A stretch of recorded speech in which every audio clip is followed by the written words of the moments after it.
Assalamualaikum warahmatullahi wabarakatuh. Alhamdulillah kita berjumpa dalam video pembelajaran kali ini untuk kelas 9 ya, bab 12 sejarah dan perkembangan Islam di Nusantara. Silakan kalian buka halaman 186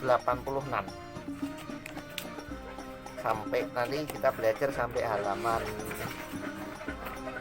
193 ya, 193. Baik, Pak Muji bacakan dulu kompetensi dasarnya. Yang pertama 1.12 meyakini bahwa perkembangan Islam di Nusantara sebagai bukti Islam rahmatan lil alamin. 2.12 menunjukkan perilaku cinta tanah air sebagai implementasi mempelajari sejarah perkembangan Islam di Nusantara. 3.12 memahami sejarah perkembangan Islam di Nusantara. 4.12 menyajikan rangkaian sejarah perkembangan Islam di Nusantara. Kemudian akhlak mulia atau karakter yang diterapkan: nasionalis, bela negara, rela berkorban, arif dan bijaksana. Ya, ini akhlak mulianya ya. Hubbul watan minal iman, cinta tanah air sebagian dari iman. Nasionalis itu masuk ya, bela negara, rela berkorban. Kemudian peta konsep bisa dilihat, judulnya sejarah Islam dan perkembangan Islam di Nusantara, halaman 187 ya. Masuknya Islam di Nusantara, kemudian perkembangan Islam di Nusantara di Indonesia, kemudian peranan umat Islam di Indonesia, selanjutnya perilaku meneladani para tokoh pejuang Islam di Nusantara. Ini nanti yang kita pelajari peta konsepnya gitu. Kemudian tujuan pembelajaran. Setelah mempelajari bab ini, kalian diharapkan dapat apa? Meyakini bahwa perkembangan Islam di Nusantara sebagai bukti Islam rahmatan lil alamin. Menghayati perilaku cinta tanah air sebagai implementasi sejarah perkembangan Islam di Nusantara dengan baik. Yang ketiga, memahami peranan umat Islam di Indonesia. 4. Meneladani para tokoh pejuang Islam di Nusantara.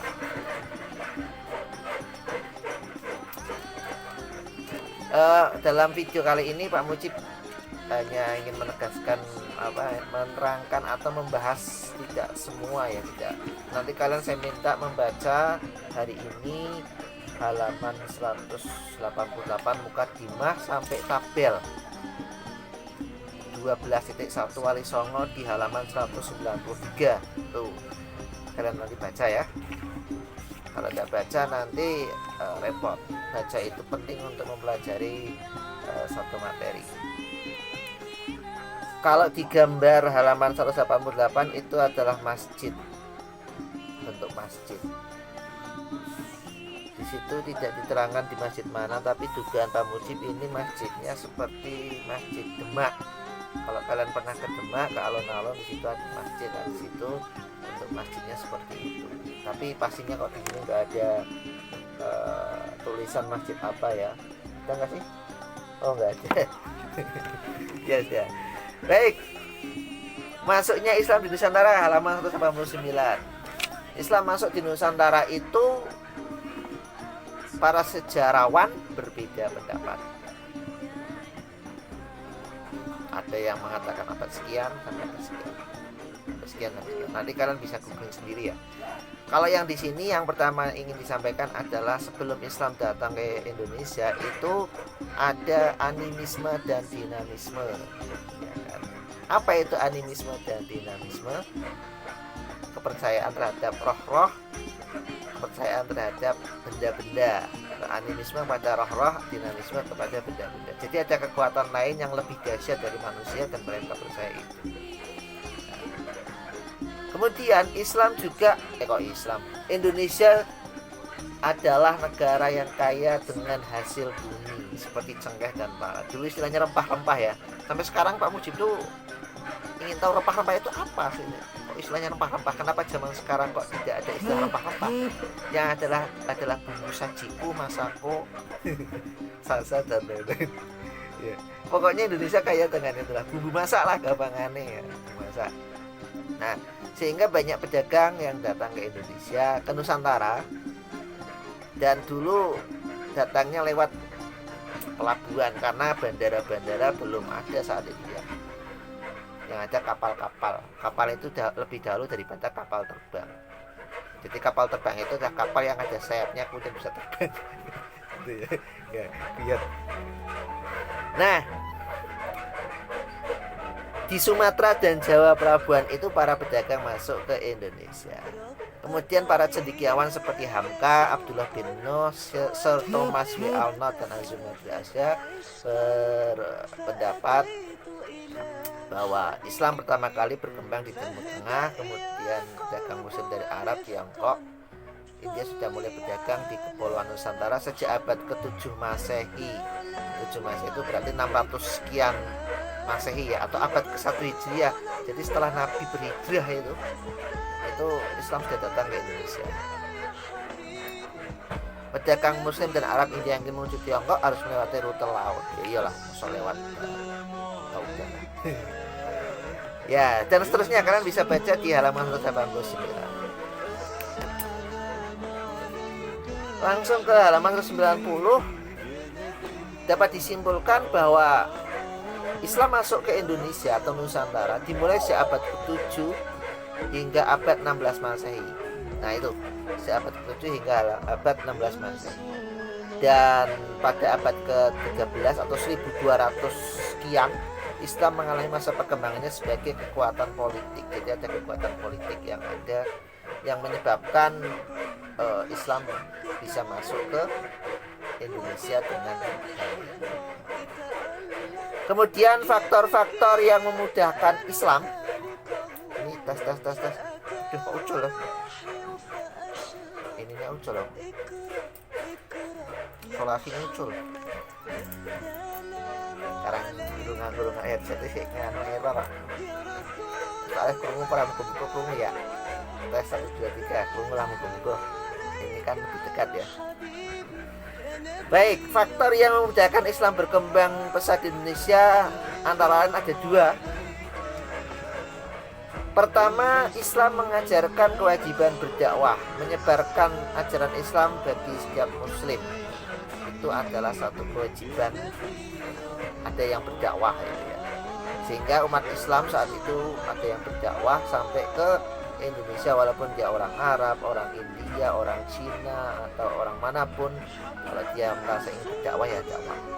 Ada satu hadis yang diriwayatkan Abdullah bin Amr yang artinya, sampaikanlah olehmu apa-apa yang berasal dariku walau hanya satu ayat. Hadis riwayat Bukhari. Tapi ini untuk dakwah zaman sekarang harus lebih ke pemahaman yang jangan asal menyampaikan dakwah kalau ilmunya tidak itu diketahui ya. Jadi harus lebih ke arah istilahnya menguasai dulu kitab tafsirnya, ilmu tafsir Al-Qur'annya, kemudian ada ilmu hadisnya, kitab menguasai kitab Nahwu Shoroh untuk mempelajari perubahan kata-kata dalam Arab. Satu kata itu bisa dimanakan berbeda-beda sesuai dengan konteksnya. Kemudian dalam hadis itu ada hadis riwayat, diroyah dan macam-macam, ada riwayatan hadis, ada jarh wa ta'dil, macam-macam.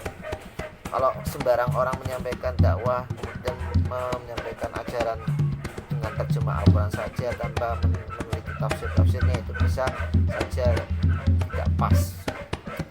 Tapi kalau ulama dulu sambil berdagang, mereka sudah menguasai ilmu ya, mereka menyampaikan ajaran Islam dan alhamdulillah tertarik banyak yang masuk Islam. Yang kedua, keteguhan dan ketabahan dari para pejuang Islam seperti ulama, ustadz, kiai dan para cendekiawan dalam menyebarkan ajaran Islam. Tidak pernah memaksa dan menggunakan kekerasan, mereka menggunakan cara yang hikmah sehingga mudah menarik simpati masyarakat. Islam datang ke Indonesia didakwahkan secara damai dengan menarik, dengan mengakulturasi atau budaya lokal tidak dihapus tapi diislamisasikan, disesuaikan dengan ajaran Islam. Yang tidak sesuai nanti diedit itu ya, ini ajaran budaya diganti. Nah, yang tidak sesuai diganti dengan yang sesuai ajaran Islam. Yang masih bisa dipakai, yang tidak bertentangan dengan ajaran Islam dipakai, tapi dimasukkan unsur-unsur Islam. Dan menyampaikannya tidak dengan cara, hei kamu kalau nggak Islam awas kamu. Nah, kamu saya akan tangkap, kamu akan saya penjara. Nah, itu nggak ada ancaman dalam berdakwah. Tidak menggunakan pedang, tidak menggunakan pistol, tidak menggunakan senapan. Di dalam surat An-Nahl ayat 125 disebutkan, A'udzubillahi minasyaitonir rajim, ud'u ila sabili rabbika bil hikmati wal mau'izatil hasanati wajadilhum billati hiya ahsan inna rabbaka huwa a'lamu biman dhalla 'an sabilihi wa huwa a'lamu bil muhtadin. Shadaqallahul adzim. Artinya, serulah manusia kepada jalan Tuhanmu dengan hikmah dan pengajaran yang baik, dan berdebatlah dengan mereka dengan cara yang baik. Sesungguhnya Tuhanmu dialah yang lebih mengetahui siapa yang sesat dari jalannya, dan dialah yang lebih mengetahui siapa yang mendapat petunjuk. Nah itu ya, itu ayat tentang dakwah secara baik-baik, mengajak menyeru kepada jalan Tuhan dengan cara yang baik. Debat, adu argumen pun dengan bilati ya ahsan, dengan cara yang baik. Ojo ngegas, ojo miso-miso, ojo BACOT ya. Itu ya, Jo, dilarang. Sesungguhnya Tuhan itu lebih mengetahui siapa yang sesat. Gusti Allah tahu mana yang diberi petunjuk, memberi petunjuk kepada siapa, memberi kesempatan kepada siapa. Itu ya, itu An-Nahl surat ke-16 ayat 125. Kemudian yang ketiga, mengajarkan persamaan derajat. Tidak ada kaya miskin, semua sama. Tidak ada yang good looking atau tidak, kulit hitam atau putih, cantik atau tidak, ganteng atau tidak. Itu tidak ada dalam Islam. Yang diukur adalah hati dan amal perbuatannya.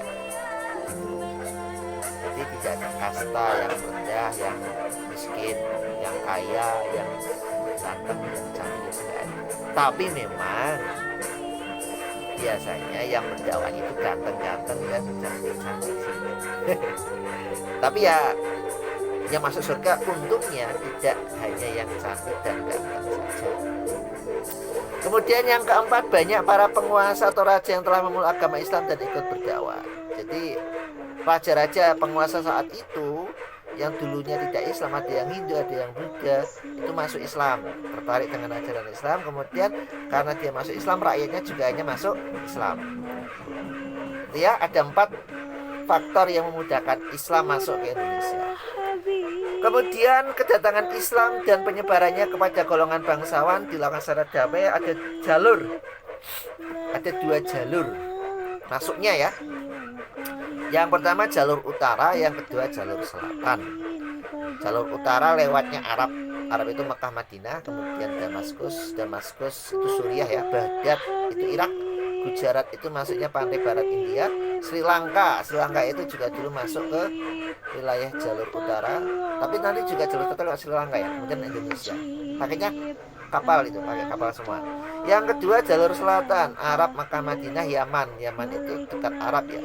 Gujarat sama dengan yang utara, pantai baratnya Sri Lanka, Indonesia. Bedanya hanya di Yaman dan Damaskus, Baghdad ya.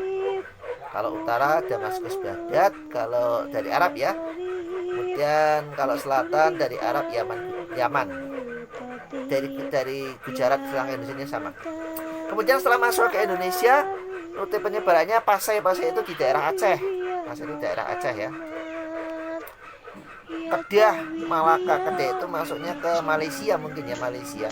Singkil, Barus, Pariaman, Palembang, Bengkulu, Banten, Demak, Giri, Goa, Tanjung Pura, Banjar, Kutai, Brunei itu masuk Brunei ya.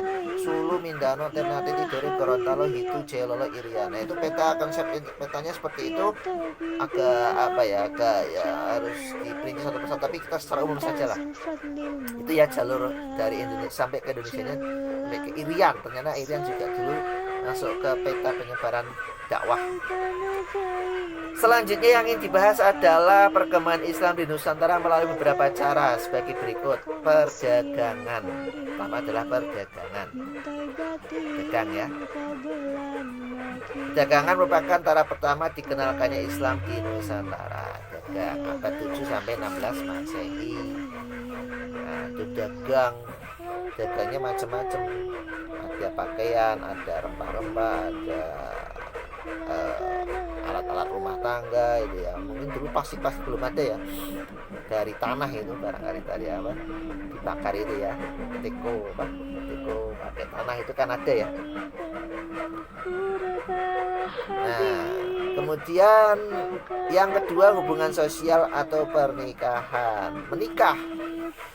Para pedagang Arab atau pedagang India atau pedagang yang lain yang sudah Islam itu menikah dengan bangsawan atau orang yang orang perempuan Indonesia dinikahi oleh Muslim, pedagang Muslim. Sehingga tapi sebelumnya mereka menjadi Islam dulu, mu'alaf, seperti Roger dan Wata sebelum menikahi Cut Mariska itu kebalikannya. Yang mu'alaf adalah yang perempuannya, atau kalau yang pedagang perempuannya itu menikah yang laki-lakinya mu'alaf masuk Islam, begitu seterusnya. Dan yang lebih efektif adalah menikahi putri raja. Nah, putri raja itu masuk Islam, mu'alaf, kemudian dinikahi, dan akhirnya ya mereka menikah dan dakwah Islam lebih cepat. Karena kalau penguasanya Muslim Islam, rakyat itu tertarik juga, akhirnya lebih banyak yang tertarik. Ini seperti yang terjadi pada Raden Rahmat atau Sunan Ampel dengan Nyai Manila itu ya. Nyai Manila itu akhirnya masuk Islam. Sunan Gunung Jati dengan Putri Kawunganten. Putri Kawunganten itu tadinya tidak Islam, tapi akhirnya menjadi Islam, dinikahi oleh Sunan Gunung Jati. Brawijaya dengan Putri Campa. Yang Brawijaya itu tidak Islam, Putri Campanya yang Islam. Kemudian menikah dengan Putri Campa itu dari, ada yang mengatakan Cina, ada yang mengatakan Vietnam, tapi garis keturunan Tionghoa kalau nggak salah, menurunkan Raden Fatah. Nah, Raden Fatah itu adalah raja pertama Demak. Itu contoh ya pernikahan.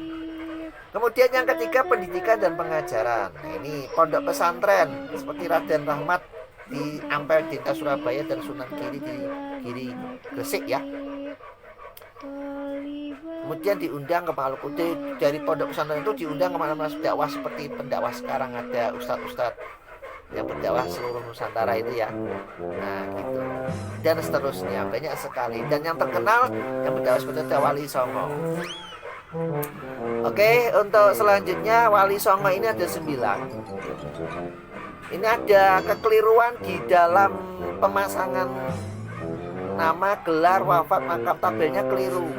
Untuk wafat dan makam mungkin diabaikan aja, nggak apa-apa. Nah, nama gelar ini Pak Mujib ralat, nanti ada bentuk tulisan, nanti Pak Mujib sampaikan di WA ya. Yang pertama Maulana Malik Ibrahim, ini benar Sunan Gresik. Yang kedua Raden Rahmat, itu betul Sunan Ampel. Yang ketiga Raden Paku atau Raden Ainul Yakin, ini aslinya Sunan Giri, nomor 6. 3 nama Raden Paku Ainul Yakin itu Sunan Giri ya. Yang keempat Maulana Makdum Ibrahim, ini naik nomor 3, Sunan Bonang ya, aslinya Sunan Bonang. Kemudian nomor 5 Raden Qasim Syarifuddin, itu adalah Sunan Derajat, nomor 4. Kemudian Syarif Hidayatullah, itu adalah Sunan Gunung Jati, nomor 9 berarti ya. Nomor 6 itu ke nomor 9 Sunan Gunung Jati. Nomor 7 Raden Ja'far Shadiq, aslinya Raden Ja'far Shadiq ini yang terkenal, tapi di sini tertulis Raden Ja'far Shadiq. Raden Ja'far Shadiq itu adalah gelarnya Sunan Kudus, ada di Kudus, nomor 5. Nomor 7 Raden Ja'far Shadiq itu aslinya gelarnya Sunan Kudus, nomor 5. Kemudian nomor 8 Raden Mas Syahid atau dikenal juga Raden Umar Said. Raden Umar Said ya. Itu nomor gelarnya ya sama Sunan Muria. Nah, itu Sunan Muria pas, nomor 8 pas, enggak ada perubahan. Nomor 9 Raden Prawoto atau yang terkenal dan Raden Said, itu adalah Sunan Kalijogo. Nomor 9 naik ke nomor 7, gelarnya Sunan Kalijogo. Nah, itu Wali Songo terkenal sekali. Kalau sebelum masa-masa corona itu banyak diziarahi. Pak Mujib itu pernah ke Raden Rahmat, Sunan Ampel ya, pernah ke Kudus, Sunan Kudus, atau Raden Ja'far Shadiq pernah. Sunan Kalijogo di Kadilangu, Demak, itu juga pernah ya. Yang lainnya belum ya. Ya, kalau ziarah Wali Songo doakan. Di sana mintanya kepada Allah dengan perantara para wali. Demikian pembelajaran 20 menit. Waduh, ini terlalu lama ya. Ini Pak Muji masukkan ke YouTube. Terima kasih yang sudah menonton. Semoga ada manfaatnya. Insya Allah kita ke pembelajaran berikutnya ya. Pembelajaran materi berikutnya. Sampai jumpa di video pembelajaran berikutnya dari Pak Muji. Ucapkan terima kasih. Mohon maaf bila ada kekurangan. Wallahu muwaffiq ila aqwamit thoriq. Assalamualaikum warahmatullahi wabarakatuh.